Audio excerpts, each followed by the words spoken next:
হিন্দুরা বা বৌদ্ধরা না খেয়ে থাকলে তাকে বলা হয় উপবাস। খ্রিস্টানরা না খেয়ে থাকলে তাকে বলা হয় ফাস্টিং। মুসলমানরা রোজা রাখলে তাকে বলা হয় সিয়াম। বিপ্লবীরা না খেয়ে থাকলে তাকে বলা হয় অনশন। আর মেডিকেল সায়েন্সে উপবাস করলে তাকে বলা হয় অটোফেজি। 2016 সালে নোবেল কমিটি জাপানের ডাক্তার ওশেনারি ওসুমিকে অটোফেজি আবিষ্কারের জন্য পুরস্কার দেন। যাই হোক, অটোফেজি কি চলুন জানা যাক। অটোফেজি শব্দটি একটি গ্রিক শব্দ। অটো অর্থ নিজে নিজে এবং ফেজি অর্থ খাওয়া। অটোফেজি মানে নিজে নিজেকে খাওয়া।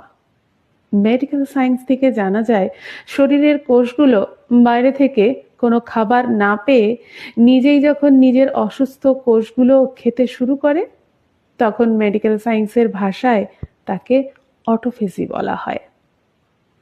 আর একটু সহজভাবে বলি, আমাদের ঘরে যেমন ডাস্টবিন থাকে অথবা আমাদের কম্পিউটারে যেমন রিসাইকেল বিন থাকে, তেমনি আমাদের শরীরে প্রতিটি কোষের মাঝেও একটি করে ডাস্টবিন রয়েছে।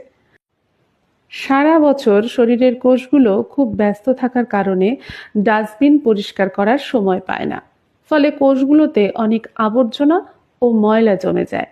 শরীরের কোষগুলো যদি নিয়মিত তাদের ডাস্টবিন পরিষ্কার করতে না পারে তাহলে কোষগুলো একসময় নিষ্ক্রিয় হয়ে শরীরের বিভিন্ন প্রকারের রোগের উৎপন্ন করে। ক্যান্সার বা ডায়াবেটিসের মতো অনেক বড় বড় রোগের শুরু হয় এখান থেকেই। মানুষ যখন খালি পেটে থাকে তখন শরীরের কোষগুলো অনেকটা বেকার হয়ে পড়ে, কিন্তু তারা তো আর অলস হয়ে বসে থাকে না। তাই প্রতিটি কোষ তার ভিতরের আবর্জনা ও ময়লাগুলো পরিষ্কার করতে শুরু করে দেয়। কোষগুলো আমাদের মতো আবর্জনা ফেলার কোনো জায়গা নেই বলে তারা নিজের আবর্জনা নিজেই খেয়ে ফেলে।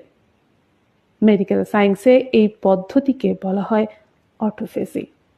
শুধুমাত্র এই জিনিসটা আবিষ্কার করেই জাপানের ওশিনারি ওসুমি 2016 সালে নোবেল পুরস্কার পেয়ে গেলেন।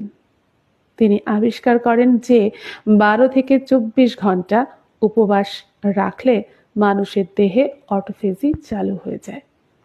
তিনি প্রমাণ করেন যে উপবাস থাকার মাধ্যমে মানুষের নিম্নলিখিত উপকারগুলো হয়। প্রথমত, দেহের সেল পরিষ্কার হয়। নাম্বার 2, ক্যান্সার সেল ধ্বংস হয়। 3, পাকস্থলীর